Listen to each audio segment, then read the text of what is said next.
ಈಗಷ್ಟೇ ನನ್ನ ಅತ್ತೆಯ ಫೋನ್ ಬಂದಿತು. ಅವಳು ನನಗೆ ಹೇಳಿದಳು, ಮುಕೇಶ್ ನಾಳೆಯೇ ನನ್ನ ಬಳಿ ಬರುತ್ತಾನಂತೆ. ಅವನಿಗೆ ಈ ಪಟ್ಟಣದಲ್ಲಿಯೇ ಕೆಲಸ ಸಿಕ್ಕಿದೆಯಂತೆ. ಇದನ್ನು ಕೇಳಿ ನಾನು ತುಂಬ ಚಿಂತಿತಳಾದೆ. ಏಕೆಂದರೆ ನಾನೊಬ್ಬಳೇ ಒಂದು ಚಿಕ್ಕ ಫ್ಲ್ಯಾಟ್ನಲ್ಲಿ ಇರುತ್ತಿದ್ದೆ ಮತ್ತು ನನ್ನ ಗಂಡ ಕೆಲಸಕ್ಕಾಗಿ ಬೇರೆ ದೇಶಕ್ಕೆ ಹೋಗಿದ್ದಾನೆ. ನನಗೆ ಸಿಟಿಯಲ್ಲಿ ಇರಲು ಇಷ್ಟವಿರಲಿಲ್ಲ, ಏಕೆಂದರೆ ನಾನು ಹಳ್ಳಿಯಿಂದ ಬಂದಿದ್ದೆ. ಮೊದಲು ರಾಜು ಇದೇ ಪಟ್ಟಣದಲ್ಲಿ ನೌಕರಿ ಮಾಡುತ್ತಿದ್ದ. ಮದುವೆಯಾಗುತ್ತಿದ್ದಂತೆ ನನ್ನನ್ನು ಸಿಟಿಗೆ ಕರೆದುಕೊಂಡು ಬಂದನು. ಆನಂತರ ಅವನ ಕಂಪನಿಯವರು ಅವನನ್ನು ವಿದೇಶಕ್ಕೆ ಕಳಿಸಿದರು. ನನ್ನನ್ನು ಹಳ್ಳಿಗೆ ಕಳಿಸಿ ಎಂದು ರಾಜುನಲ್ಲಿ ತುಂಬ ರಿಕ್ವೆಸ್ಟ್ ಮಾಡಿಕೊಂಡೆ. ಆದರೆ ಅವನು ಹೇಳಿದನು, ಬೇಡ, ನೀನು ನನ್ನ ಇದೇ ಫ್ಲ್ಯಾಟ್ನಲ್ಲಿ ಇರಬೇಕು ಎಂದರು. ಆದ್ದರಿಂದ ಕಳೆದ 3 ತಿಂಗಳಿಂದ ನಾನೊಬ್ಬಳೇ ಈ ಫ್ಲ್ಯಾಟ್ನಲ್ಲಿ ಇರುತ್ತಿದ್ದೇನೆ. ಈಗ ಅಕ್ಕಪಕ್ಕದವರೆಲ್ಲರೂ ನನಗೆ ಚೆನ್ನಾಗಿ ಪರಿಚಯವಾಗಿದ್ದರು. ಅವರನ್ನು ನಾನು ತುಂಬ ಹಚ್ಚಿಕೊಂಡಿದ್ದೆ.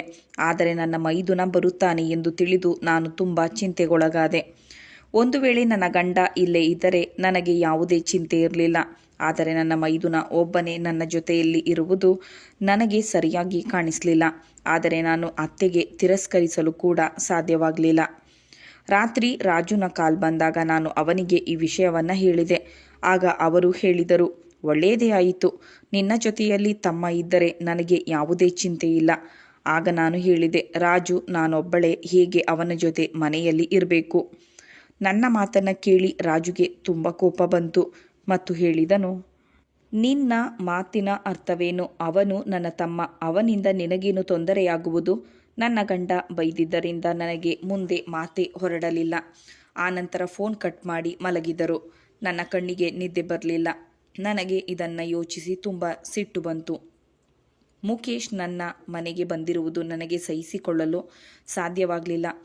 ಈಗಲೇ ನನ್ನ ಅತ್ತೆಗೆ ಫೋನ್ ಮಾಡಿ ಮುಕೇಶ್ನನ್ನು ಇಲ್ಲಿಗೆ ಕಳಿಸುವುದು ಬೇಡ ಎಂದು ಹೇಳಬೇಕು ಅನಿಸಿತು ಮತ್ತು ಅವನು ಇಲ್ಲಿ ಉಳಿದುಕೊಳ್ಳುವುದು ಬೇಡವೆಂದು ಮತ್ತು ಸಿಟಿಯಲ್ಲಿರುವ ಹೋಟೆಲ್ನಲ್ಲಿ ಉಳಿದುಕೊಳ್ಳಲು ಹೇಳಬೇಕೆಂದು ಅಂದುಕೊಂಡೆ.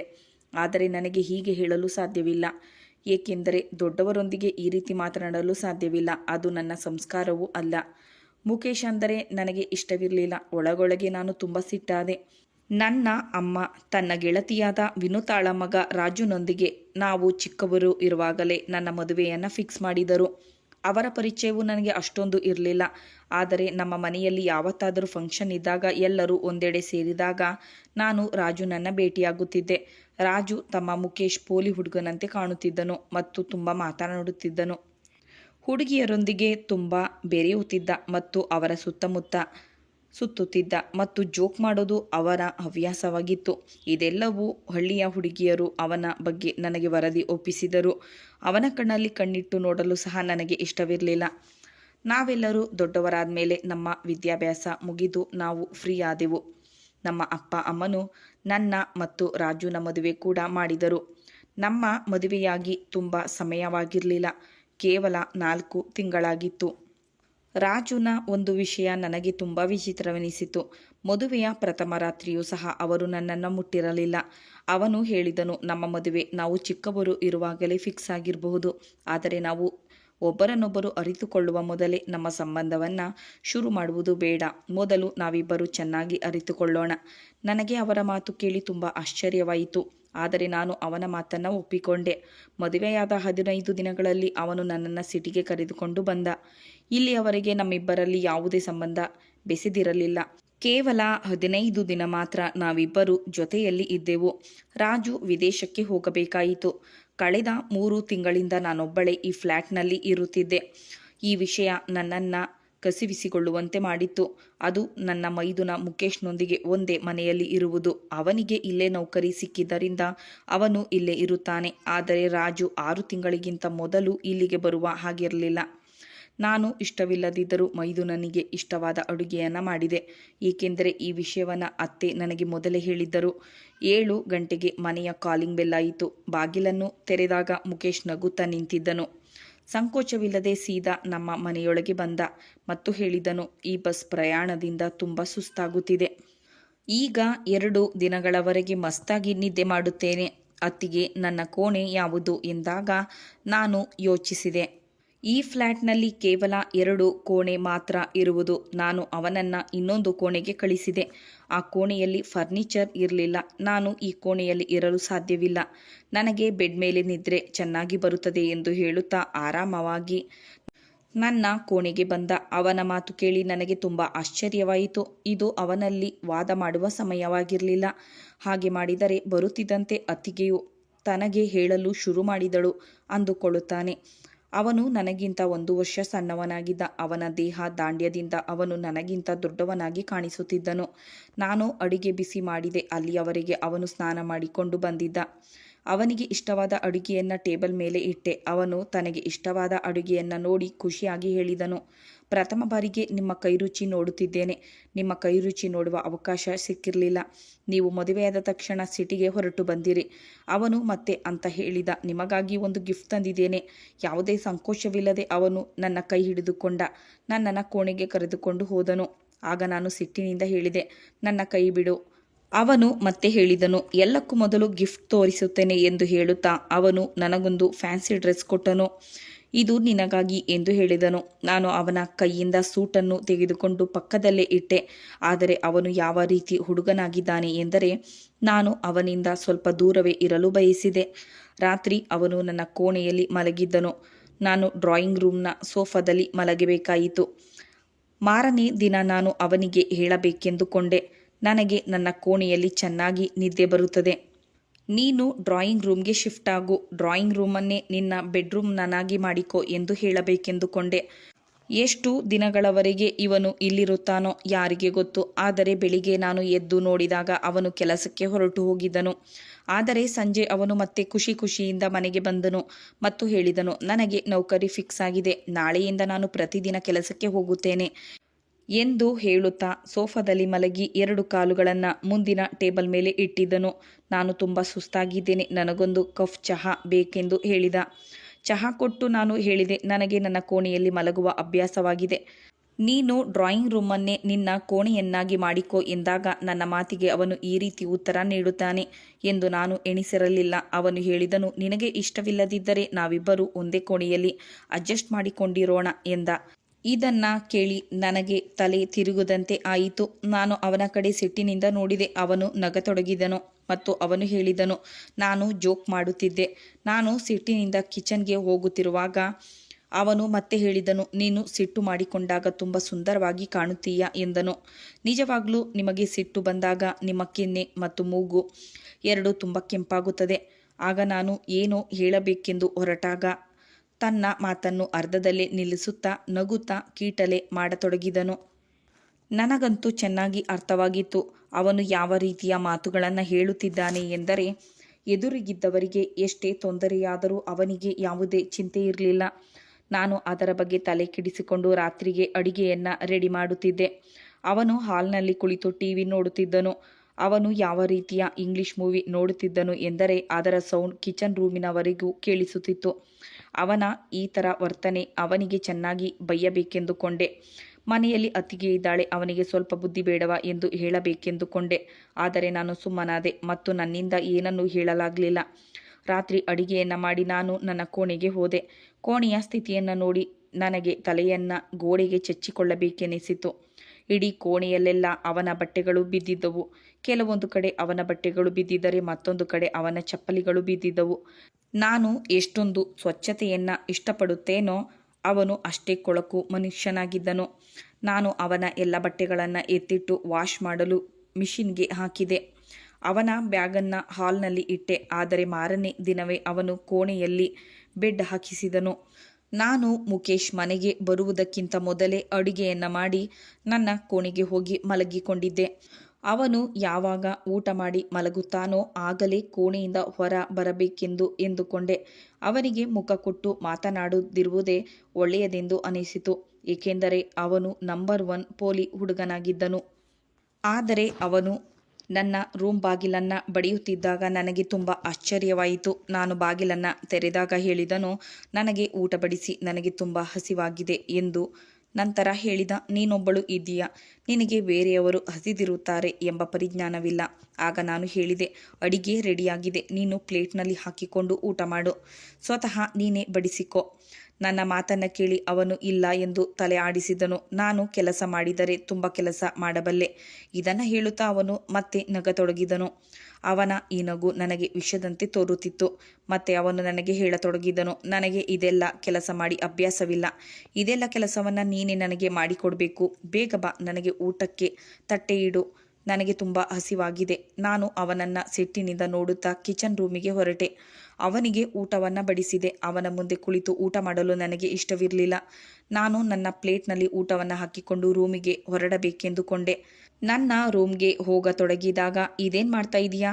ನನ್ನ ಮುಂದೆ ಕುಳಿತು ಊಟ ಮಾಡು, ನಾನು ನಿನ್ನನ್ನೇನು ತಿಂದು ಬಿಡ್ತೀನಾ? ಹೇಗಿದ್ದರೂ ನಾನು ವೆಜಿಟೇರಿಯನ್. ಹಾಗಿರುವಾಗ ನಾನು ನಿನ್ನ ಬಳಿ ಇದ್ದಾಗ ನೀನು ಸುರಕ್ಷಿತವಾಗಿರುತ್ತಿ ಎಂದು ತಿಳಿದುಕೋ, ಮತ್ತು ನಾನು ನಿನ್ನನ್ನು ತಿಂದು ಹಾಕುವುದಿಲ್ಲ. ಇಷ್ಟು ಹೇಳಿ ಅವನು ಜೋರಾಗಿ ನಗತೊಡಗಿದನು ಮತ್ತು ಹೇಳಿದನು, ನೀನು ನನ್ನ ಅತ್ತಿಗೆ, ಆದರೆ ನೀನು ನನ್ನ ಜೊತೆ ಮಾತೇ ಆಡುತ್ತಿಲ್ಲ ಮತ್ತು ಏನು ಹೇಳುತ್ತಿಲ್ಲ. ನನಗಂತೂ ತುಂಬ ಬೋರ್ ಆಗುತ್ತಿದೆ. ನನಗೆ ಅನಿಸುತ್ತಿದೆ ಅಣ್ಣನು ಇದಕ್ಕಾಗಿಯೇ ಬೇರೆ ದೇಶಕ್ಕೆ ಓಡಿ ಹೋಗಿರಬೇಕು, ಏಕೆಂದರೆ ನೀನು ಅವನ ಜೊತೆಯೂ ಸಹ ಹೀಗೆ ನಡೆದುಕೊಂಡಿರಬೇಕು. ಅದಕ್ಕಾಗಿ ನಿನ್ನಿಂದ ಜೀವ ತಪ್ಪಿಸಿಕೊಂಡು ಓಡಿ ಹೋಗಿರಬೇಕು. ಅವನ ಈ ರೀತಿಯ ಮಾತುಗಳನ್ನು ಕೇಳಿ ನನಗೆ ಸಹಿಸಲು ಸಾಧ್ಯವಾಗಲಿಲ್ಲ. ಆಗ ನಾನು ಹೇಳಿದೆ, ನಿನ್ನ ಕೆಲಸ ಎಷ್ಟಿದೆಯೋ ಅಷ್ಟು ಮಾಡು. ನಾನು ಎಲ್ಲಿ ಕುಳಿತುಕೊಳ್ಳುತ್ತೇನೆ, ಏನು ಮಾಡುತ್ತೇನೆ, ಇದೆಲ್ಲ ನಿನಗೆ ಬೇಡ. ಇದಕ್ಕೂ ನಿನಗೂ ಯಾವುದೇ ಸಂಬಂಧವಿಲ್ಲ. ಸಿಟ್ಟಿನಿಂದ ನಾನು ಮಾತನಾಡುತ್ತಿರುವುದನ್ನು ನೋಡಿ ಅವನು ಇನ್ನೂ ನಗತೊಡಗಿದನು ಮತ್ತು ಹೇಳಿದನು, ನೀನು ಹೀಗೆಲ್ಲ ಮಾತನಾಡಬೇಡ. ಇದನ್ನು ನಿನಗೆ ಮೊದಲೇ ಹೇಳಿದ್ದೇನೆ. ನೀನು ಸಿಟ್ಟು ಮಾಡಿಕೊಂಡಾಗ ತುಂಬ ಚೆನ್ನಾಗಿ ಕಾಣಿಸುತ್ತೀಯ. ಒಂದು ವೇಳೆ ನಾನು ರಾಜುನ ಜಾಗದಲ್ಲಿ ಇದ್ದಿದ್ದರೆ ನಿನ್ನನ್ನು, ಆಗ ನಾನು ಹೇಳಿದೆ, ಈ ರೀತಿ ಮಾತನಾಡಲು ನಿನಗೆ ನಾಚಿಕೆ ಆಗುವುದಿಲ್ಲವೇ? ಆಗ ಮುಖೇಶ್ ಹೇಳಿದನು, ಯಾವ ನಾಚಿಕೆ? ನಿನಗೆ ಗೊತ್ತಾ ಅತ್ತಿಗೆ ಮತ್ತು ಮೈದುನರ ನಡುವೆ ಯಾವೆಲ್ಲ ಜೋಕ್ ಮತ್ತು ಮಾತುಕತೆ ನಡೆಯುತ್ತದೆ ಎಂದು? ನೀನಂತೂ ತುಂಬ ಬೋರಿಂಗ್. ಸ್ವಲ್ಪ ನನ್ನ ಜೊತೆಯೂ ಕಾಲ ಜೋಕ್ ಮಾಡುವುದರಿಂದ ಎಷ್ಟೊಂದು ಖುಷಿಯಾಗುತ್ತದೆ ಎಂದು ನಿನಗೆ ಅರ್ಥವಾಗುತ್ತದೆ. ಇದನ್ನು ಹೇಳುತ್ತಲೇ ಅವನು ಒಂದಾದ ಮೇಲೆ ಒಂದರಂತೆ ಚಪಾತಿಯನ್ನು ಬಾಯಲ್ಲಿ ತುಂಬುತ್ತಾನೆ. ನಾನು ಆಶ್ಚರ್ಯಚಕಿತಳನ್ನಾಗಿ ಅವನನ್ನು ನೋಡುತ್ತಿದ್ದೆ. ಆಗ ನಾನು ಹೇಳಿದೆ, ನಾನು ರಾಜುನಲ್ಲಿ ನಿನ್ನ ಬಗ್ಗೆ ಕಂಪ್ಲೇಂಟ್ ಮಾಡುತ್ತೇನೆ. ಅತ್ತಿಗೆಯೊಂದಿಗೆ ಹೇಗೆ ಮಾತನಾಡಬೇಕು ನಿನಗೆ ಕಲಿಸುತ್ತೇನೆ. ಇದನ್ನು ಹೇಳಿದಾಗ ಅವನ ವರ್ತನೆಯನ್ನು ಬದಲಾಯಿಸಿಕೊಳ್ಳಬಹುದು ಎಂದು ಅಂದುಕೊಂಡಿದ್ದೆ. ಆದರೆ ಹಾಗೆ ಆಗಲಿಲ್ಲ. ಅವನಿಗೆ ಯಾವುದೇ ವಿಷಯದ ಬಗ್ಗೆಯೂ ಸೀರಿಯಸ್ನೆಸ್ ಇರಲಿಲ್ಲ. ನಾನು ಫೋನ್ನಲ್ಲಿ ರಾಜುಗೆ ಮುಖೇಶ್ನ ಬಗ್ಗೆ ಎಲ್ಲ ವಿಷಯವನ್ನು ಹೇಳಿದೆ. ಆದರೆ ರಾಜುನು ಸಹ ತುಂಬ ವಿಚಿತ್ರ ಮನುಷ್ಯನಾಗಿದ್ದನು. ಅವನು ಸಹ ಹೇಳಿದ, ನೀನು ತಪ್ಪಾಗಿ ಯೋಚಿಸುತ್ತಿದ್ದೀಯ. ನನ್ನ ತಮ್ಮ ಆ ರೀತಿ ಅಲ್ಲ. ಏಕೋ ಗೊತ್ತಿಲ್ಲ, ಅವನು ನನ್ನ ತಮ್ಮನ ಮೇಲೆ ಅಷ್ಟೊಂದು ನಂಬಿಕೆ ಇಟ್ಟಿದ್ದ. ಒಂದು ಸಂಜೆ ಮುಖೇಶ್ ಆಫೀಸ್ನಿಂದ ಮನೆಗೆ ಬಂದಾಗ ಹೇಳಿದನು, ಇಲ್ಲಿ ಕೇಳು, ನನಗೆ ತಲೆನೋವು ಬರುತ್ತಿದೆ. ಸ್ವಲ್ಪ ನನ್ನ ತಲೆಯನ್ನು ಒತ್ತು, ಅದಾದಮೇಲೆ ನಾನು ಊಟ ಮಾಡುತ್ತೇನೆ. ನನಗೆ ಅವನ ಮಾತನ್ನು ಕೇಳಿ ತುಂಬ ಸಿಟ್ಟು ಬಂತು. ಏಕೆಂದರೆ ಅವನು ಯಾವ ರೀತಿ ಮಾತನಾಡುತ್ತಿದ್ದಾನೆ ಎಂದರೆ, ಅವನು ನನ್ನ ಗಂಡನಂತೆ ವರ್ತಿಸುತ್ತಾನೆ. ನಾನು ಅವನ ಹೆಂಡತಿ. ಇಲ್ಲಿಯವರೆಗೂ ಅವನು ನನ್ನನ್ನು ಎಂದಿಗೂ ಅತ್ತಿಗೆ ಎಂದು ಕರೆಯಲಿಲ್ಲ. ಆಗ ನಾನು ಹೇಳಿದೆ, ನೀನು ಯಾವುದಾದರೂ ಪೇಯ್ನ್ ಕಿಲ್ಲರ್ ತಿನ್ನು, ಸ್ವಲ್ಪ ಹೊತ್ತಿನ ನಂತರ ಊಟ ಮಾಡು. ಆಗ ಮುಖೇಶ್ ಹೇಳಿದನು, ಬೇಡ, ನೀನೇ ನನ್ನ ತಲೆಯನ್ನು ಒತ್ತಬೇಕು. ಆಗಲೇ ನನ್ನ ತಲೆನೋವು ಕಡಿಮೆಯಾಗುತ್ತದೆ. ಆನಂತರವೇ ನಾನು ಊಟ ಮಾಡುತ್ತೇನೆ. ಇಲ್ಲಾಂದರೆ ನಾನು ಹಾಗೆ ಮಲಗಿಕೊಳ್ಳುತ್ತೇನೆ. ನಾನು ಅಸಹಾಯಕಳಾಗಿ ಎಣ್ಣೆಯ ಬಾಟಲನ್ನು ತೆಗೆದುಕೊಂಡು ಅವನ ಕೋಣೆಗೆ ಹೋದೆ. ಅವನ ತಲೆಗೆ ಎಣ್ಣೆಯನ್ನು ನಿಧಾನವಾಗಿ ಮಸಾಜ್ ಮಾಡತೊಡಗಿದೆ. ಅವನು ಬೆಡ್ ಮೇಲೆ ಮಲಗಿಕೊಂಡಿದ್ದನು. ನಾನು ಇನ್ನೊಂದು ಬದಿ ಕುಳಿತು ಅವನ ತಲೆಯನ್ನು ಮಸಾಜ್ ಮಾಡುತ್ತಿದ್ದೆ. ಅವನು ನನ್ನನ್ನೇ ನೋಡುತ್ತಿದ್ದ. ಒಮ್ಮೆ ನಾನು ಅವನ ಕಣ್ಣಲ್ಲಿ ಕಣ್ಣಿಟ್ಟು ನೋಡಿದಾಗ ಅವನ ಕಣ್ಣಲ್ಲಿ ತುಂಟತನವೇ ತುಂಬಿತ್ತು. ಆಗ ನಾನು ಹೇಳಿದೆ, ನೀನು ಆರಾಮವಾಗಿ ಮಸಾಜ್ ಮಾಡಿಸಿಕೊ, ಆದರೆ ನೀನು ಕಣ್ಣನ್ನು ಮುಚ್ಚಿಕೊ. ನೀನು ನನ್ನನ್ನು ಏಕೆ ನೋಡುತ್ತಿದ್ದೀಯಾ? ನನ್ನ ಮಾತಿಗೆ ಜೋರಾಗಿ ನಕ್ಕನು. ಹೇಳಿದನು, ನೀನು ಎಷ್ಟೊಂದು ಮುಗ್ಧೆ ಹಾಗೂ ತುಂಬ ಮುದ್ದಾಗಿದೆಯಾ. ನಿನ್ನನ್ನು ನೋಡುತ್ತಿದ್ದಂತೆ ನನ್ನ ಹೃದಯ ನನ್ನ ಕಂಟ್ರೋಲ್ಗೆ ಬರುತ್ತಿಲ್ಲ. ನಾನು ಅಲ್ಲಿಂದ ಎದ್ದು ಹೊರಗೆ ಬರುತ್ತಿರುವಾಗ ಹಿಂದಿನಿಂದ ಅವನ ನಗು ಜೋರಾಗಿ ಕೇಳಿಸುತ್ತಿತ್ತು ಮತ್ತು ಹೇಳಿದನು, ಅರೆ, ನಾನು ಜೋಕ್ ಮಾಡುತ್ತಿದ್ದೆ, ನೀನಂತೂ ಸಿಟ್ಟಾದೆ ಅಲ್ಲ. ಇನ್ನೂ ಸ್ವಲ್ಪ ಮಸಾಜ್ ಮಾಡು. ಮಸಾಜ್ ಮಾಡುತ್ತಿರುವುದರಿಂದ ತುಂಬ ಹಿತವೆನಿಸುತ್ತಿತ್ತು. ನಾನು ಅವನ ಯಾವುದೇ ಮಾತುಗಳನ್ನು ಕೇಳದೆ ಕೋಣೆಯಿಂದ ಹೊರಬಂದೆ. ಬಾಗಿಲನ್ನು ಹಾಕಿಕೊಳ್ಳುವುದಕ್ಕಿಂತ ಮೊದಲು ಹೇಳಿದೆ, ಟೇಬಲ್ ಮೇಲೆ ಊಟ ಹಾಕಿ ಇಟ್ಟಿದ್ದೇನೆ, ಊಟ ಮಾಡು. ನಾನು ಮಲಗಲು ಹೋಗುತ್ತಿದ್ದೇನೆ ಎಂದು ನಾನು ನನ್ನ ಕೋಣೆಗೆ ಬಂದು ಮಲಗಿಕೊಂಡೆ. ಆದರೆ ನನ್ನ ಕಿವಿ ಹೊರಗಡೆ ಕೇಳಿಸಿಕೊಳ್ಳುತ್ತಿತ್ತು. ಅವನು ಊಟ ಮಾಡುತ್ತಾನೋ ಇಲ್ಲವೋ, ಹಾಗೆ ಹಸಿವಿನಿಂದ ಮಲಗುತ್ತಾನೋ.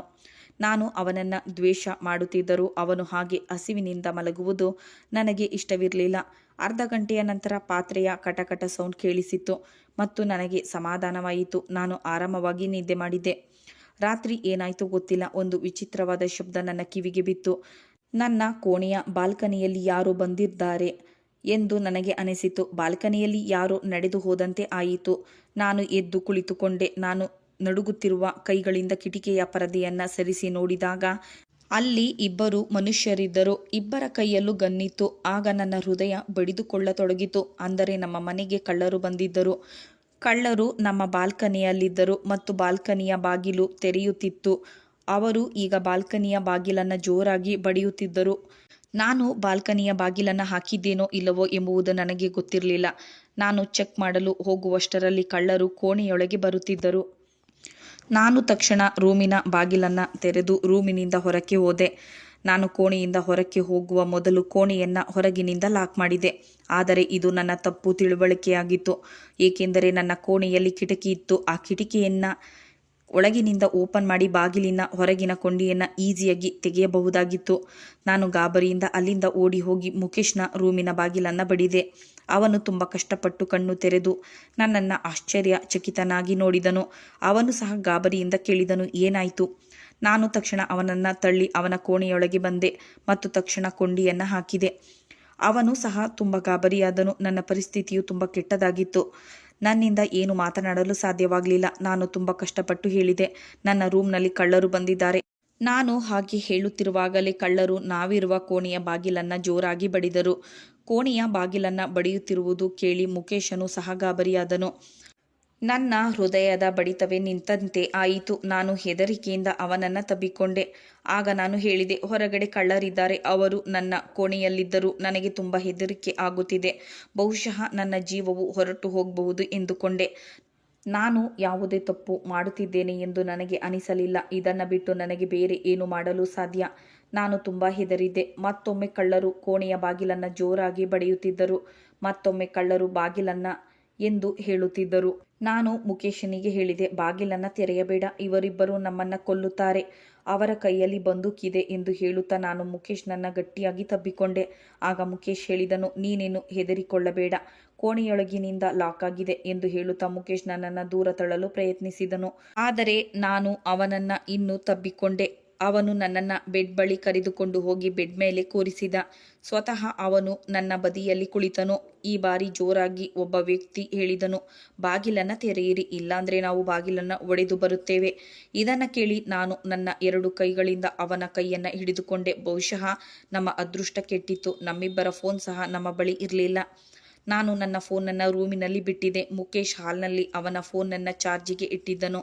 ಏಕೆಂದರೆ ಮುಖೇಶ್ನ ಕೋಣೆಯಲ್ಲಿ ಚಾರ್ಜ್ ಮಾಡುವ ಬೋರ್ಡ್ ಇರಲಿಲ್ಲ. ಆದರೆ ಮೊಬೈಲ್ ಇಡಲು ಜಾಗವಿರಲಿಲ್ಲ. ಆಗ ನಾನು ಮುಖೇಶನಿಗೆ ಹೇಳಿದೆ, ನೀನು ಹೊರಗಡೆ ಹೋಗಬೇಡ ಎಂದಾಗ ಅವನು ಹೇಳಿದನು, ಇವರು ನನ್ನನ್ನು ಏನು ಮಾಡಲು ಸಾಧ್ಯವಿಲ್ಲ, ನನ್ನ ಕೈ ಬಿಡು ಎಂದು ಹೇಳಿ ಅವನು ನನ್ನಿಂದ ತನ್ನ ಕೈಯನ್ನು ಬಿಡಿಸಿಕೊಂಡನು. ಆ ನಂತರ ಡ್ರಾಯರ್ನಿಂದ ಅವನ ಪಿಸ್ತೂಲನ್ನು ಹೊರತೆಗೆದನು. ಇದನ್ನು ನೋಡಿ ನನ್ನ ಹೃದಯ ಬಡಿತ ಇನ್ನೂ ಜೋರಾಯಿತು. ಮುಖೇಶ್ ಕಳ್ಳರೊಂದಿಗೆ ಸೆಣಸಾಡುವಾಗ ಇವನಿಗೆ ಗುಂಡು ತಗಲಬಹುದು ಎಂದು ನಾನು ತುಂಬ ಹೆದರಿದ್ದೆ. ನಾನು ತಕ್ಷಣ ಮುಖೇಶ್ನ ಬಳಿ ಹೋದೆ ಮತ್ತು ಹೇಳಿದೆ, ನೀನು ಇದೇನು ಮಾಡುತ್ತಿದ್ದೀಯಾ ಎಂದಾಗ ಮುಖೇಶ್ ಹೇಳಿದನು, ನಾನು ಪುಕ್ಕಲ ಅಲ್ಲ, ಇಂಥವರಿಗೆ ಯಾವ ರೀತಿ ಉತ್ತರ ನೀಡಬೇಕೆಂದು ನನಗೆ ಚೆನ್ನಾಗಿ ಗೊತ್ತು. ಅಷ್ಟೇ, ನೀನು ಕೋಣೆಯಿಂದ ಹೊರಗೆ ಬರಬೇಡ ಎಂದಾಗ ನಾನು ಅಳತೊಡಗಿದೆ. ಹೇಳಿದೆ, ದಯವಿಟ್ಟು ನೀನು ಹೊರಗೆ ಹೋಗಬೇಡ, ಅವರ ಕೈಯಲ್ಲಿ ಪಿಸ್ತೂಲ್ ಇದೆ, ಅವರು ನಿನ್ನನ್ನು ಕೊಲ್ಲುತ್ತಾರೆ. ಆಗ ಅವನು ಹೇಳಿದನು, ನೀನೇನು ಚಿಂತೆ ಮಾಡಬೇಡ, ಒಂದು ವೇಳೆ ನಾವು ಕೋಣೆಯಲ್ಲಿ ಇದ್ದರೂ ಸಹ ಅವರು ನಮ್ಮನ್ನು ಬಿಡಲಾರರು.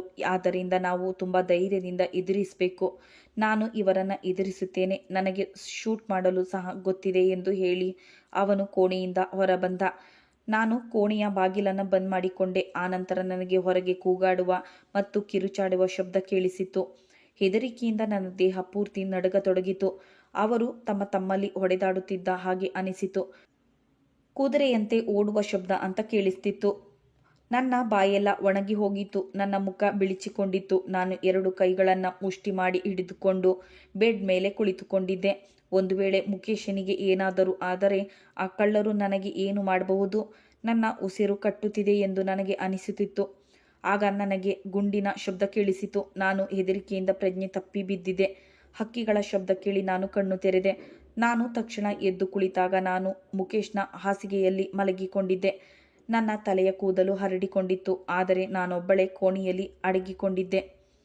ನಾನು ಅವನ ಕೋಣೆಗೆ ಹೇಗೆ ಬಂದೆ ಎಂದು ಒಮ್ಮೆಲೆ ಅರ್ಥವಾಗಲಿಲ್ಲ.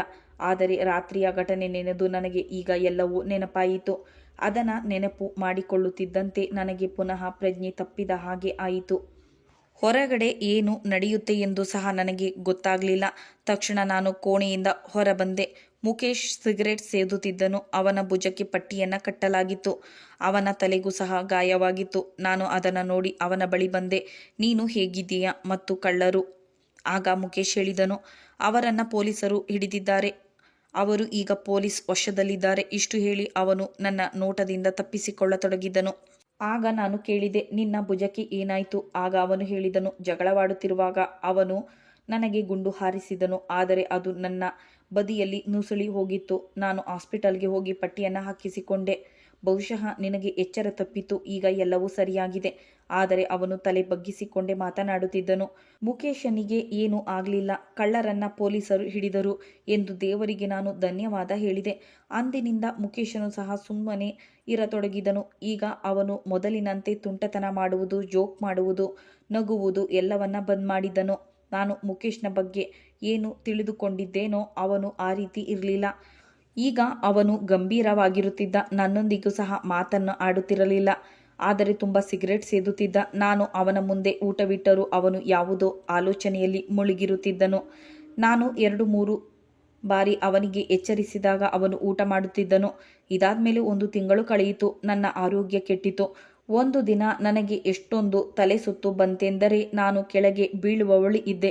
ಮುಕೇಶನು ಬಂದು ಹಿಡಿದುಕೊಂಡನು. ಮುಕೇಶನು ನನ್ನನ್ನು ಹಿಡಿದುಕೊಳ್ಳದಿದ್ದರೆ ನನ್ನ ತಲೆ ಟೇಬಲ್ಗೆ ಬಡಿಯುತ್ತಿತ್ತು. ನಂತರ ಮುಕೇಶನು ನನ್ನನ್ನು ಎತ್ತಿಕೊಂಡು ಹೋಗಿ ಸೋಫಾದಲ್ಲಿ ಕೂರಿಸಿದನು ಮತ್ತು ಹೇಳಿದನು, ನೀನು ನಿನ್ನ ಬಗ್ಗೆ ಕಾಳಜಿ ತೆಗೆದುಕೊಳ್ಳುವುದಿಲ್ಲ. ನೀನು ನಿನ್ನನ್ನು ಚೆನ್ನಾಗಿ ನೋಡಿಕೋ. ನೋಡು, ಎಷ್ಟೊಂದು ನರ್ವಸ್ ಆಗಿದೀಯಾ. ಬಹುಶಃ ನಿನಗೆ ನಿಶಕ್ತಿಯಿಂದ ತಲೆ ಸುತ್ತು ಬಂದಿರಬೇಕು. ಮುಕೇಶ್ ನನ್ನನ್ನು ಡಾಕ್ಟರ್ ಬಳಿ ಕರೆದುಕೊಂಡು ಹೋದನು. ಡಾಕ್ಟರ್ ಹತ್ತಿರ ನಾನೊಬ್ಬಳೇ ಹೋಗಿದ್ದೆ. ಡಾಕ್ಟರ್ ಕೆಲವೊಂದು ಟೆಸ್ಟ್ಗಳನ್ನು ಬರೆದು ಕೊಟ್ಟಿದ್ದರು. ರಿಪೋರ್ಟ್ ಸಹ ತಕ್ಷಣ ಬಂದಿತ್ತು. ರಿಪೋರ್ಟ್ ನೋಡುತ್ತಿದ್ದಂತೆ ನಾನು ದಂಗಾಗಿ ಹೋದೆ. ಡಾಕ್ಟರ್ ಹೇಳಿದರು, ನೀವು ಪ್ರೆಗ್ನೆಂಟ್ ಆಗಿದ್ದೀರಿ. ನನ್ನ ಗಂಡನಂತೂ 2-3 ತಿಂಗಳು ನನ್ನ ಜೊತೆ ಇರಲಿಲ್ಲ. ಎಲ್ಲದಕ್ಕಿಂತ ಹೆಚ್ಚೆಂದರೆ ನನ್ನ ಗಂಡ ನನ್ನನ್ನು ಮುಟ್ಟಿಯೂ ಸಹ ಇರಲಿಲ್ಲ. ಇದರ ಅರ್ಥ ಮುಕೇಶನೇ ನನ್ನ ಜೊತೆ. ಆದರೆ ಯಾವಾಗ ಮತ್ತು ಹೀಗೆ ನನಗೆ ಸ್ವಲ್ಪವೂ ನೆನಪಾಗಲಿಲ್ಲ. ನಾನು ಯೋಚಿಸುತ್ತಾ ತುಂಬ ಚಿಂತೆಗೊಳಗಾದೆ. ಅವನು ನನ್ನ ಜೊತೆ ಯಾವಾಗ ಈ ರೀತಿ ಕೆಲಸ ಮಾಡಿದನು? ಏಕೆಂದರೆ ನನಗೆ ಯಾವುದೇ ನಶೆಯ ಔಷಧಿಯನ್ನು ತೆಗೆದುಕೊಂಡಿದ್ದು ನೆನಪಿಗಿಲ್ಲ. ಆದರೆ ನಾನು ಹೇಗೆ ಪ್ರೆಗ್ನೆಂಟ್ ಆದೆ? ಈಗ ನನಗೆ ನೆನಪಾಗತೊಡಗಿತು. ಆ ದಿನ 2 ಕಳ್ಳರು ನಮ್ಮ ಮನೆಗೆ ಬಂದಿದ್ದರು. ನಾನು ಹೆದರಿದೆ, ಪ್ರಜ್ಞೆ ತಪ್ಪಿ ಬಿದ್ದಿದ್ದೆ. ಅದಾದಮೇಲೆ ಮುಕೇಶನ ವರ್ತನೆ ಸಹ ಬದಲಾಗಿತ್ತು. ಅಂದರೆ ಆ ದಿನ ರಾತ್ರಿ ಮುಕೇಶನು ನನ್ನ ಜೊತೆ. ನಾನು ಇದೇ ಯೋಚನೆಯಲ್ಲಿ ಮುಳುಗಿದ್ದೆ. ಮುಕೇಶನು ನಾನು ಪ್ರಜ್ಞೆ ತಪ್ಪಿದ ಲಾಭವನ್ನು ಪಡೆದುಕೊಂಡಿದ್ದಾನೆ. ನನಗೆ ಆ ಸಮಯದಲ್ಲಿ ಸಹಾಯದ ಅವಶ್ಯಕತೆ ಇತ್ತು. ಮುಕೇಶನು ಅಂಥ ಸಂದರ್ಭವನ್ನು ನೋಡಿಕೊಂಡು ನನಗೆ ಈ ರೀತಿ ಅನ್ಯಾಯ ಮಾಡಿದ್ದಾನೆ. ನಾನು ನನ್ನ ಕಣ್ಣೀರನ್ನು ಒರೆಸಿ ಡಾಕ್ಟರ್ ಕೋಣೆಯಿಂದ ಹೊರಕ್ಕೆ ಬಂದೆ. ಮುಕೇಶ್ ಅಲ್ಲಿ ಕುರ್ಚಿಯ ಮೇಲೆ ಕುಳಿತಿದ್ದನು. ನನ್ನನ್ನು ನೋಡಿ ನನ್ನ ಬಳಿ ಬಂದು ಹೇಳಿದನು, ಡಾಕ್ಟರ್ ಏನು ಹೇಳಿದರು? ಏನಾಯಿತು? ನಾನು ಅವನಿಗೆ ಏನು ಉತ್ತರ ನೀಡಲಿ? ನಾನು ಅವನಿಗೆ ಏನನ್ನ ಹೇಳಲಿಲ್ಲ. ನಾನು ಯೋಚಿಸಿದೆ. ಮನೆಗೆ ಹೋಗಿ ನನಗೇಕೆ ಹೀಗೆ ಮಾಡಿದೆ ಎಂದು ಹೇಳಬೇಕೆಂದುಕೊಂಡೆ. ನಾನು ಅವನ ಅಣ್ಣನ ಹೆಂಡತಿಯಾಗಿದ್ದೆ. ಇದನ್ನೆಲ್ಲ ಮಾಡಲು ಅವನಿಗೆ ನಾಚಿಕೆಯಾಗಬೇಕಿತ್ತು. ಆದರೆ ಮನೆಗೆ ಹೋದಾಗ ನಾನು ದಂಗಾಗಿ ಹೋದೆ. ನನ್ನ ಮುಂದೆ ರಾಜು ನಗುತ್ತಾ ನಿಂತಿದ್ದನು ಮತ್ತು ಹೇಳಿದನು, ನನ್ನ ಸರ್ಪ್ರೈಸ್ ಹೇಗೆ ಅನಿಸಿತು? ನಾನು ಅವನನ್ನು ನೋಡಿ ದಂಗಾಗಿ ಹೋದೆ. ನನ್ನ ಹೃದಯ ಬಡಿದುಕೊಳ್ಳುತ್ತಿತ್ತು. ರಾಜು ನನ್ನ ನೋಡಿ ಮುಕೇಶನು ಸಹ ತುಂಬ ಚಿಂತೆಗೊಳಗಾಗಿದ್ದನು. ನಾನು ರಾಜುನ ಬಳಿ ಹೋದೆ. ನಾನು ಈಗ ತುಂಬ ದುಃಖಿತಳಾಗಿದ್ದೆ ಮತ್ತು ನನ್ನ ಹೃದಯ ಒಡೆದು ಚೂರಾಗಿತ್ತು. ನಾನು ಏನು ಮಾಡಬೇಕೆಂದು ನನಗೆ ಅರ್ಥವಾಗಲಿಲ್ಲ. ನಾನು ರಾಜುನನ್ನು ಅಪ್ಪಿಕೊಂಡು ಅಳತೊಡಗಿದೆ. ಅವನ ತಮ್ಮ ನನ್ನನ್ನು ಕೆಡಿಸಿದ್ದಾನೆ ಎಂದು ನಾನು ರಾಜುಗೆ ಹೇಗೆ ಹೇಳಲಿ? ನಾನು ಅವನ ಕೋಣೆಗೆ ಏಕೆ ಹೋಗಿದ್ದೆ? ಅವನಿಂದ ನನಗೆ ರಕ್ಷಣೆ ದೊರೆಯಬಹುದು ಅಂದುಕೊಂಡಿದ್ದೆ. ಆದರೆ ಅವನು ನನ್ನ ಜೀವನವನ್ನು ಹಾಳು ಮಾಡುತ್ತಾನೆ ಎಂದು ನಾನು ಅಂದುಕೊಂಡಿರಲಿಲ್ಲ. ರಾಜುನು ನನ್ನ ತಲೆಯನ್ನು ನೀವರಿಸುತ್ತಾ ಹೇಳಿದನು, ನಾನಂತೂ ಮರಳಿ ಬಂದಿದ್ದೇನೆ. ನೀನು ತುಂಬ ಖುಷಿ ಪಡಬೇಕು. ನೀನೇಕೆ ಅಳುತ್ತಿದ್ದೀಯಾ? ಆದರೆ ಮುಂದಿನ ಕ್ಷಣದಲ್ಲಿ ನಡೆದ ಘಟನೆಯಿಂದ ಭೂಮಿ ಮತ್ತು ಆಕಾಶ ಎರಡು ಒಂದಾದ ಹಾಗೆ ಇತ್ತು. ಏಕೆಂದರೆ ಸ್ವಲ್ಪ ಹೊತ್ತಿನಲ್ಲಿ ಮುಖೇಶನು ಸಹ ರಾಜುನ ಬಳಿ ಬಂದನು. ಆದರೆ ಅದಾದ್ಮೇಲೆ ನಡೆದ ಘಟನೆಯಿಂದ ನಾನು ಚಕಿತಳಾದೆ. ಮುಖೇಶನು ಮುಂದೆ ಬಂದು ನನ್ನ ಭುಜವನ್ನ ಹಿಡಿದುಕೊಂಡು ರಾಜುನಿಂದ ದೂರ ತಳ್ಳಿ ಹೇಳಿದನು, ಇವಳಿಂದ ದೂರವಿರು ಎಂದು ಮುಖೇಶ್ ಕೃಷ್ಣ ತುಂಬ ಗಟ್ಟಿಯಾದ ಧ್ವನಿಯಲ್ಲಿ ಹೇಳಿದನು. ಆಗ ರಾಜು ತುಂಬ ಸಿಟ್ಟಿನಿಂದ ಹೇಳಿದನು, ಮುಖೇಶ್, ನೀನು ಏನು ಮಾಡ್ತಾ ಇದೀಯಾ? ಇದಾದ್ಮೇಲೆ ಮುಖೇಶ್ ಹೇಳಿದ ಒಂದೊಂದು ಮಾತುಗಳಿಂದ ನಾನು ನಿಂತ ನೆಲವೇ ಕುಸಿದಂತೆ ಆಯಿತು. ಆಗ ಮುಖೇಶ್ ಹೇಳಿದನು, ನಾನು ಏನು ಹೇಳುತ್ತಿದ್ದೇನೆ ಎಂದು ನಿನಗೆ ತುಂಬ ಚೆನ್ನಾಗಿ ಗೊತ್ತು. ಇವಳು ನನ್ನ ಹೆಂಡತಿ, ಇದನ್ನ ನೀನು ಮರೆಯಬಾರದು. ಆದ್ದರಿಂದ ನೀನು ನನ್ನ ಹೆಂಡತಿಯನ್ನ ನಿನ್ನಿಂದ ದೂರವಿಡು.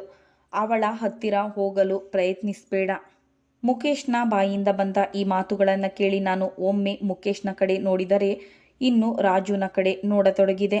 ಮುಖೇಶ್ನ ಬಾಯಿಂದ ಈ ಮಾತುಗಳನ್ನು ಕೇಳಿ ನನಗೆ ಅನಿಸಿತು, ಬಹುಶಃ ರಾಜುನು ಮುಖೇಶ್ನ ಕುತ್ತಿಗೆಯನ್ನ ಹಿಸುಕುತ್ತಾನೆ ಎಂದು. ಆದರೆ ರಾಜುನು ಹಾಗೇನೂ ಮಾಡಲಿಲ್ಲ.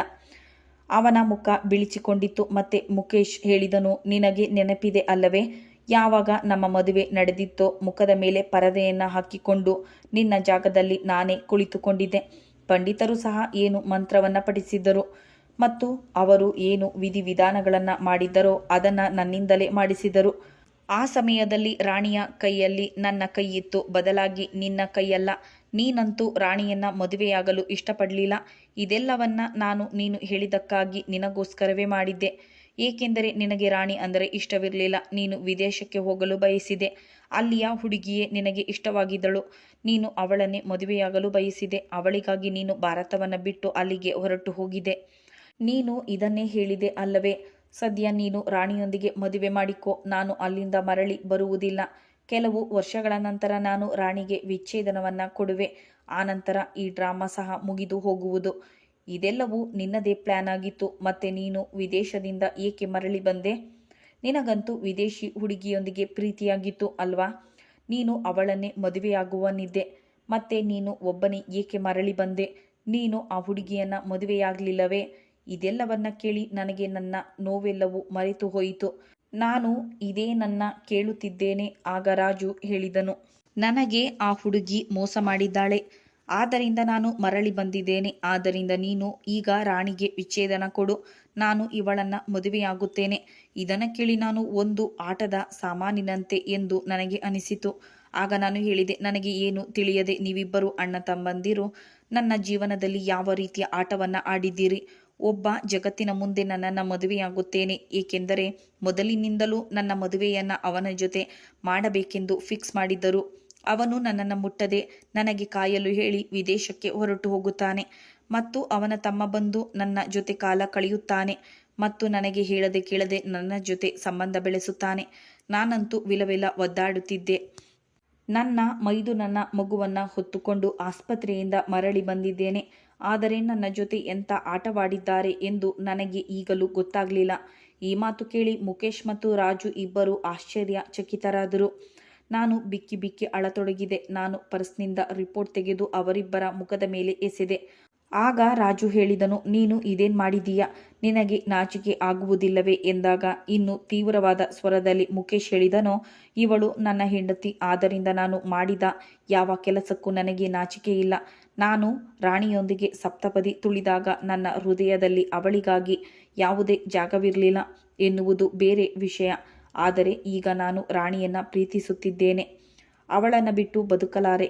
ಇಷ್ಟು ಹೇಳಿ ಅವನು ನನ್ನ ಕೈಯನ್ನು ಹಿಡಿದುಕೊಂಡನು. ನನ್ನನ್ನು ಮನೆಯಿಂದ ಹೊರಗೆ ಕರೆದುಕೊಂಡು ಹೋದನು. ಆಗ ನಾನು ಹೇಳಿದೆ, ನನ್ನ ಕೈ ಬಿಡು. ನನಗೆ ನಿನ್ನೊಂದಿಗೆ ಇರಲು ಇಷ್ಟವಿಲ್ಲ. ನೀನು ಮೋಸ ಮಾಡಿ ನನ್ನನ್ನು ಮದುವೆ ಮಾಡಿಕೊಂಡಿದ್ದೀಯಾ. ನಾನು ಪ್ರಜ್ಞೆ ತಪ್ಪಿದ ಲಾಭವನ್ನು ಸಹ ಪಡೆದುಕೊಂಡಿದ್ದೀಯಾ. ಮುಖೇಶ್ ನನ್ನ ಯಾವುದೇ ಮಾತನ್ನು ಕೇಳಲಿಲ್ಲ. ಮುಖೇಶ್ ನನ್ನನ್ನು ಹಳ್ಳಿಗೆ ಕರೆದುಕೊಂಡು ಹೋದನು. ಅವನೇ ನನ್ನ ಅತ್ತೆಗೆ ಮತ್ತು ಮನೆಯವರಿಗೆ ಎಲ್ಲ ವಿಷಯವನ್ನು ವಿವರಿಸಿದನು. ಎಲ್ಲ ವಿಷಯವನ್ನು ತಿಳಿದ ಮೇಲೆ ಎಲ್ಲರೂ ದಂಗಾಗಿ ಹೋದರು. ಎಲ್ಲರೂ ರಾಜು ಮತ್ತು ಮುಖೇಶನಿಗೆ ಚೆನ್ನಾಗಿ ಬೈದರು. ಅವರು ಮಾಡಿದ ಕೆಲಸಕ್ಕಾಗಿ ಉಗಿದರು. ರಾಜುನೊಂದಿಗೆ ನನ್ನತ್ತೆ ಮಾತನಾಡುವುದನ್ನು ನಿಲ್ಲಿಸಿದರು. ರಾಜು ಸಹ ಹಳ್ಳಿಗೆ ಬಂದಿರಲಿಲ್ಲ. ಅವನು ಅದೇ ಫ್ಲ್ಯಾಟ್ನಲ್ಲಿ ಉಳಿದು ನೌಕರಿಯನ್ನು ಮಾಡಲು ಶುರು ಮಾಡಿದನು. ಇಲ್ಲಿ ಮುಖೇಶನು ನನ್ನನ್ನು ಚೆನ್ನಾಗಿ ನೋಡಿಕೊಳ್ಳುತ್ತಿದ್ದನು. ನನ್ನ ಎಲ್ಲ ಇಷ್ಟ ಕಷ್ಟಗಳನ್ನು ಅರಿತುಕೊಂಡಿದ್ದನು. ಆದರೆ ನಾನು ಅವನೊಂದಿಗೆ ನೇರವಾಗಿ ಮಾತನಾಡುತ್ತಿರಲಿಲ್ಲ. ಅವನು ಯಾವ ಮಾತುಗಳನ್ನು ತಪ್ಪಾಗಿ ತಿಳಿದುಕೊಳ್ಳುತ್ತಿರಲಿಲ್ಲ. ಆದರೆ 6 ತಿಂಗಳ ನಂತರ ನಾನು ಒಂದು ಮಗುವಿಗೆ ಜನ್ಮ ನೀಡಿದೆ. ಅದು ಸಮಯಕ್ಕೂ ಮೊದಲೇ ಹುಟ್ಟಿದ್ದರಿಂದ ಅದು ಬದುಕಲಿಲ್ಲ. ನಾನು ಯಾವಾಗ ಸಿಟ್ಟಿನಿಂದ ಹಳ್ಳಿಗೆ ಬಂದೆನೋ ಆವಾಗಿನಿಂದ ತುಂಬ ಚಿಂತೆಗೊಳಗಾಗುತ್ತಿದ್ದೆ. ಸರಿಯಾಗಿ ಊಟವನ್ನು ಸಹ ಮಾಡುತ್ತಿರಲಿಲ್ಲ ಮತ್ತು ತುಂಬ ಡಿಪ್ರೆಷನ್ನಲ್ಲಿ ಇರುತ್ತಿದ್ದೆ. ಬಹುಶಃ ಇದೇ ಕಾರಣವಿರಬಹುದು. ನಾನು ಸಮಯಕ್ಕೂ ಮೊದಲೇ ಮಗುವಿಗೆ ಜನ್ಮ ನೀಡಿದೆ. ನನ್ನ ಆರೋಗ್ಯ ಇನ್ನೂ ಕೆಟ್ಟಿತು. ಮುಕೇಶ್ ನಗರದ ಒಂದು ಪ್ರಸಿದ್ಧ ಹಾಸ್ಪಿಟಲ್ಗೆ ಕರೆದುಕೊಂಡು ಬಂದನು. ಸ್ವಲ್ಪ ನನ್ನ ಆರೋಗ್ಯ ಸುಧಾರಿಸಿದಾಗ ಮುಕೇಶನು ನನ್ನ ಮುಂದೆ ಬಂದು DNA ರಿಪೋರ್ಟನ್ನು ಇಟ್ಟನು. ಇದರಿಂದ ಆ ಮಗು ಅವನದಲ್ಲವೆಂದು ಸಾಬೀತಾಯಿತು. ಆಗ ಮುಕೇಶನು ಹೇಳಿದನು, ಆ ದಿನ ರಾತ್ರಿ ಕಳ್ಳರು ಬಂದಿದ್ದರು. ಅವರು ನನ್ನ ಭುಜಕ್ಕೆ ಗುಂಡಿನಿಂದ ಶೂಟ್ ಮಾಡಿದರು. ನನ್ನ ತಲೆಗೂ ಸಹ ಪಿಸ್ತೂಲಿನಿಂದ ಹೊಡೆದರು ಮತ್ತು ನಾನು ಪ್ರಜ್ಞೆ ತಪ್ಪಿ ಬಿದ್ದಿದ್ದೆ. ಆ ನಂತರ ಏನಾಯಿತು ಎಂದು ನನಗೆ ಗೊತ್ತಾಗಲಿಲ್ಲ. ಅವರು ಮನೆಯಿಂದ ಹೊರಟು ಹೋಗಿದ್ದರು. ಕೋಣೆಯ ಬಾಗಿಲನ್ನು ಒಡೆಯಲಾಗಿತ್ತು. ನಾನು ಯಾವಾಗ ಕೋಣೆಯೊಳಗೆ ಬಂದೆನೋ ನಿನ್ನ ಪರಿಸ್ಥಿತಿಯನ್ನು ನೋಡಿ ನನಗೆ ಎಲ್ಲವೂ ಅರ್ಥವಾಯಿತು. ಅವರು ನಿನ್ನ ಜೊತೆ ಕೆಟ್ಟದಾಗಿ ನಡೆದುಕೊಂಡಿದ್ದರು. ನೀನು ತುಂಬ ಕೆಟ್ಟ ಪರಿಸ್ಥಿತಿಯಲ್ಲಿ ಹಾಸಿಗೆಯಲ್ಲಿ ಮಲಗಿಕೊಂಡಿದ್ದೆ. ನಾನೇ ನಿನ್ನ ಬಟ್ಟೆ ಎಲ್ಲವನ್ನ ಸರಿ ಮಾಡಿದ್ದೆ. ಯಾವಾಗ ನಾನು ನಿನ್ನ ರಿಪೋರ್ಟ್ ನೋಡಿದೆನೋ ನಾನು ನಿನ್ನನ್ನು ನನ್ನವಳನ್ನಾಗಿಸಿಕೊಳ್ಳಬೇಕೆಂದು ಎನಿಸಿತು. ಏಕೆಂದರೆ ಇದರಲ್ಲಿ ನಿನ್ನದೇನೂ ತಪ್ಪಿರಲಿಲ್ಲ. ಏನು ನಡೆದಿದ್ದರೂ ಅದೊಂದು ದೊಡ್ಡ ದುರ್ಘಟನೆಯಾಗಿತ್ತು. ನಾನು ಬೆರಳುಗಳಿಂದ ಒಮ್ಮೆ ಅವನನ್ನು ಮತ್ತು ಆ ರಿಪೋರ್ಟನ್ನು ನೋಡುತ್ತಿದ್ದೆ. ನಾನು ಕೂಗಿ ಕೂಗಿ ಅಳಬೇಕೋ ಅಥವಾ ದೇವರಿಗೆ ಧನ್ಯವಾದ ಹೇಳಬೇಕೋ ನನಗೊಂದು ಅರ್ಥವಾಗಲಿಲ್ಲ. ನನ್ನ ಕಣ್ಣಿಂದ ಕಣ್ಣೀರು ಇಳಿಯುತ್ತಿರುವುದನ್ನು ನೋಡಿ ಮುಕೇಶನು ನನ್ನ ಬಳಿ ಬಂದನು. ಅವನು ತನ್ನ ಕೈಗಳಿಂದ ನನ್ನ ಕಣ್ಣೀರನ್ನು ಒರೆಸಿದನು. ನನ್ನ ತಲೆಯನ್ನು ತನ್ನ ಹೆಗಲ ಮೇಲೆ ಇಟ್ಟುಕೊಂಡನು. ಮುಕೇಶ್ ನನ್ನನ್ನು ಸ್ಪರ್ಶಿಸುತ್ತಿದ್ದಂತೆ ನಾನು ಇನ್ನೂ ಬಿಕ್ಕಿ ಬಿಕ್ಕಿ ಅಳತೊಡಗಿದೆ ಮತ್ತು ನಾನು ಹೇಳಿದೆ, ಮುಕೇಶ್, ನನ್ನನ್ನು ಕ್ಷಮಿಸು. ನಾನಂತೂ ನಿನ್ನನ್ನು ತುಂಬ ಕೆಟ್ಟ ಮನುಷ್ಯ ಎಂದು ತಿಳಿದುಕೊಂಡಿದ್ದೆ. ಆದರೆ ನಿನ್ನಂಥ ಒಳ್ಳೆಯ ಮನುಷ್ಯನನ್ನು ನಾನು ಇಲ್ಲಿಯವರೆಗೂ ಎಲ್ಲೂ ನೋಡಿಲ್ಲ. ನನ್ನಿಂದಾಗಿ ಇಲ್ಲಿಯವರೆಗೂ ನೀನು ತುಂಬ ನೋವನ್ನು ಅನುಭವಿಸಿದೀಯ. ದಯವಿಟ್ಟು ನನ್ನನ್ನು ಕ್ಷಮಿಸು. ಮುಕೇಶ್ ನನ್ನನ್ನು ಸಮಾಧಾನಪಡಿಸಿದನು ಮತ್ತು ಹೇಳಿದನು, ನನ್ನಲ್ಲಿ ಕ್ಷಮೆ ಕೇಳುವ ಅಗತ್ಯವಿಲ್ಲ. ನಾನೆಂದು ನಿನ್ನ ಬಗ್ಗೆ ಕೆಟ್ಟದನ್ನು ಯೋಚಿಸಿಲ್ಲ. ನನಗೆ ಗೊತ್ತಿತ್ತು ನಿನ್ನ ವ್ಯವಹಾರವು ನನ್ನ ಜೊತೆ ತುಂಬ ನ್ಯಾಚುರಲ್ ಆಗಿ ಇತ್ತು. ಯಾವುದೇ ಹುಡುಗಿಯಾದರೂ ಅವಳ ಜೊತೆ ಈ ರೀತಿಯೆಲ್ಲ ನಡೆದರೆ ಸಹಿಸಿಕೊಳ್ಳಲು ಸಾಧ್ಯವಿಲ್ಲ. ನಾನು ನೆಮ್ಮದಿಯಿಂದ ಕಣ್ಣನ್ನು ಮುಚ್ಚಿಕೊಂಡೆ. ಮುಕೇಶನಿಗಾಗಿ ನನ್ನಲ್ಲಿ ತುಂಬ ಪ್ರೀತಿ ಉಕ್ಕಿ ಹರಿಯಿತು. ಮನೆಗೆ ಬಂದ ಮೇಲೆ ಮುಕೇಶನು ನನ್ನನ್ನು ತುಂಬ ಚೆನ್ನಾಗಿ ನೋಡಿಕೊಂಡನು. ಕ್ರಮೇಣ ನನ್ನ ಆರೋಗ್ಯವು ಸುಧಾರಿಸತೊಡಗಿತು. ಇದಾದ ಮೇಲೆ ನಾನು ಖುಷಿಯಿಂದ ನನ್ನ ಗಂಡನೆಂದು ಸ್ವೀಕಾರ ಮಾಡಿದೆ. ನಾವಿಬ್ಬರು ಎಷ್ಟೊಂದು ಪ್ರೀತಿಸುತ್ತೇವೆ ಎಂದರೆ ಜನರು ನಮ್ಮ ಪ್ರೀತಿಯ ಬಗ್ಗೆ ಮಾತನಾಡಿಕೊಳ್ಳುತ್ತಾರೆ. ಮುಕೇಶ್ನ ದಯೆಯಿಂದ ನನಗೆ ಹೊಸ ಜೀವನ ದೊರೆಯಿತು. ಪ್ರಿಯ ವೀಕ್ಷಕರೇ, ಈ ಕತೆ ನಿಮಗೆ ಇಷ್ಟವಾಗಿದ್ದರೆ ಇದಕ್ಕೊಂದು ಲೈಕ್ ಕೊಡಿ, ಕಮೆಂಟ್ ಮಾಡಿ, ಶೇರ್ ಮಾಡಿ ಮತ್ತು ಸಬ್ಸ್ಕ್ರೈಬ್ ಮಾಡಲು ಮರೆಯದಿರಿ. ಮುಂದಿನ ಕಥೆಯೊಂದಿಗೆ ಮತ್ತೆ ಭೇಟಿಯಾಗೋಣ. ಕಥೆಯನ್ನು ಕೇಳಿದ್ದಕ್ಕಾಗಿ ತಮಗೆಲ್ಲರಿಗೂ ಧನ್ಯವಾದಗಳು.